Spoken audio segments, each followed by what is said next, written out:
எனக்கு அருமையானவர்களே, ஆண்டவராய் இயேசு கிறிஸ்துவின் இனிய நாமத்தில் உங்கள் ஒவ்வொருவருக்கும் என்னுடைய அன்பின் வாழ்த்துக்களை தெரிவிப்பதில் மகிழ்ச்சி அடைகிறேன். தேவன் நல்லவர். இந்த நாட்களில் தேவன் கூட இருந்து நன்மைகளால் கிருபைகளால் நிரப்பி நம்மை ஆசீர்வதிக்கிற தேவனுக்கே எல்லா கனத்தையும் மகிமையும் நான் செலுத்துகிறேன். எனக்கு அருமையானவர்களே, இந்த நாட்களில் நாமும் நம்முடைய திருச்சபையும் 28 நாட்கள் உபவாச ஜெபத்தோடு கூட 3 நாட்கள் நற்செய்தி கூட்டங்களை நடத்தி கொண்டிருக்கிறோம்.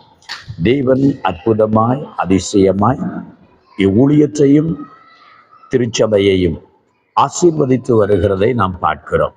தேவன் இந்த நாட்களில் என்னுடைய இருதயத்தில் ஒரு எழுப்புதலை காண வேண்டும், ஒரு கடைசி காலத்தின் அறுவடையை பார்க்க வேண்டும் என்கிற ஒரு பெரிய பாரத்தோடு தாகத்தோடு இந்த நாட்களை நாங்கள் ஜெபித்து கொண்டிருக்கிறோம்.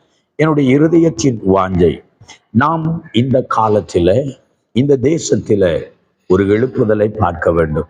இந்த தேசத்தில் எத்தனையோ வருடங்கள் யுத்தங்களை பார்த்திருக்கிறோம்.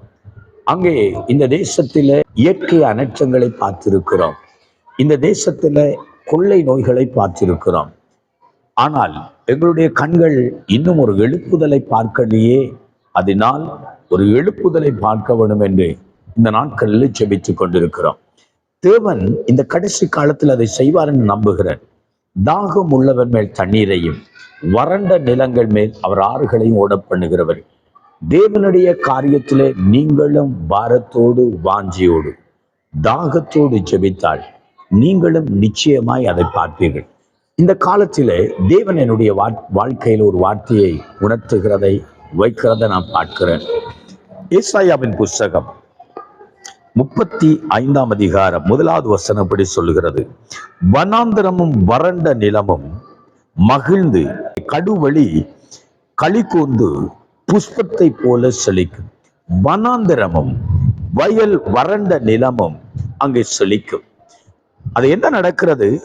தேவனுடைய மகிமை லீபனோனை போலவும், அங்கே தேவனுடைய மகிமை சாரோன் அங்கே பர்வதத்தில் பெய்யப்படுகிற பனியை போலவும் இறங்க ஆரம்பிக்கும்.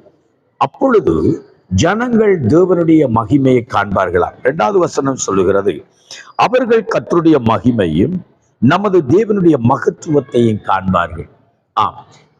புறஜாதியார்கள், அந்நியர்கள், ஆண்டவரை அறியாதவர்கள் தேவனுடைய மகிமையை கண்டு அப்பொழுது நாங்கள் இஸ்ரவேலின் தேவனிடத்துக்கும் யாக்கோப்பின் தேவனுடைய ஆலயத்துக்கும் போவோம் வாருங்கள் என்று சொல்லி வருவார்கள். 10வது வசனம் சொல்கிறது: கர்த்தரால் மீட்கப்பட்டவர்கள் ஆனந்த களிப்புடன் பாடி சீயோனுக்கு திரும்பி வருவார்களாம்.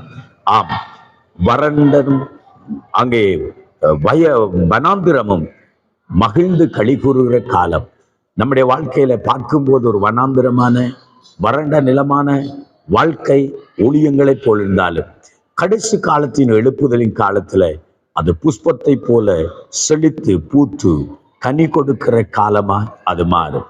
இஸ்ரவேல் ஜனங்கள் 1947ஆம் ஆண்டு அவர்கள் இஸ்ரவேலுக்குள்ளே முதலாவது சுதந்திரம் பெற்று காலடி வைக்கும் போது இந்த வார்த்தையை அவர்கள் அங்கே வாசித்தார்களாம் என்று சில சரித்திரங்களை நாம் பார்க்கிறோம். ஏனென்றால் வனாந்திரமான வாழ்க்கை, தங்களுக்கு அந்த ஒரு நாடு இருக்கவில்லை, தங்களுடைய சுதந்திரம் அவர்களுக்கு இல்லாமல் போய்விட்டது, தேசம் முழுவதும் சிதறப்பட்டு போய்விட்டார்கள். இனி யூதர்கள் என்பவர்கள், யூதர்களுக்கு என்ற ஒரு நாடு இல்லை என்ற ஒரு நிலையில் இருந்தாலும் தேவன் மறுபடியும் அவர்களை கூட்டி சேர்த்தார். வனாந்திரமும் வறண்ட நிலமும் வயல்வெளியாய் மாறினது. கர்த்தரால் மீட்கப்பட்டவர்கள் பூமியின் கடையாந்திரங்களிலிருந்து சீயோனுக்கு திரும்பி வந்தார்கள். நித்திய மகிழ்ச்சி அவர்கள் தலையின் மேல் தங்கினது. அன்றைக்கு அந்த வார்த்தை தீர்க்க தரிசனம் நிறைவேறினது. இன்றைக்கும் தேவனுடைய வார்த்தை தீர்க்க தரிசனமாய் நம்மை நோக்கி வருகிறது. உங்கள் வாழ்க்கையோ, உங்கள் ஊழியமோ, குடும்பமோ வறண்டு போய் வனாந்திரம் போல இருக்கலாம். தேவன் மறுபடியும் அதை செழிக்க பண்ணுவார். தேவன் மறுபடியும் தம்முடைய மகிமையை வெளிப்படுத்துகிற காலம் சீக்கிரமாய் வருகிறது. ஆகவே இந்த நாட்களில அந்த காலத்தை காண தேவனிடத்தில் ஜெபிப்போமா? எங்கள் நாட்களிலும் ஆண்டவர் ஒரு எழுப்புதலை பார்க்க வேண்டும், கர்த்தர் கிரியை செய்யும் என்று சொல்லி தேவனை நோக்கி ஜெபிப்போமா? பிதாவே, உமக்கு நன்றி. இந்த நேரத்திலும் ஆண்டவரே, வனாந்திரம் வறண்ட நிலம் ஆண்டவரே செழிக்கட்டும், அது பூத்து குலுங்கட்டும். கர்த்தரால் மீட்கப்பட்டவள் ஆனந்த களிப்புடன் பாடி சியோனுக்கு வரட்டும். ஒரு எழுப்புதலை பார்க்க விரும்புகிறோம். பின்மாரியின் மழையாக தேவன் எங்கள் நடுவில் எழுந்தருளுவீராய். தேவனே, உம்முடைய பிள்ளைகள் யார் யார் கடைசி காலத்தின் எழுப்புதலுக்காக வாஞ்சிக்கிறார்களோ அவர்கள் ஒவ்வொருவரும் கண்களும் காணத்தக்கதாக உம்முடைய ஆவியை ஊற்றுவீராய். தேவன் வழி நடத்துங்க, காத்துக்கொள்ளுங்க, ஆசீர்வதிங்க. இயேசுவின் நாமத்தில் ஜெபிக்கிறேன் ஜீவனுள்ள நல்ல பிதாவே, ஆமென், ஆமென். நீங்களும் அந்த எழுப்புதலை பார்ப்பீர்கள். விசுவாசிங்கள். கர்த்தர் உங்களை ஆசீர்வதிப்பார். ஆமென்.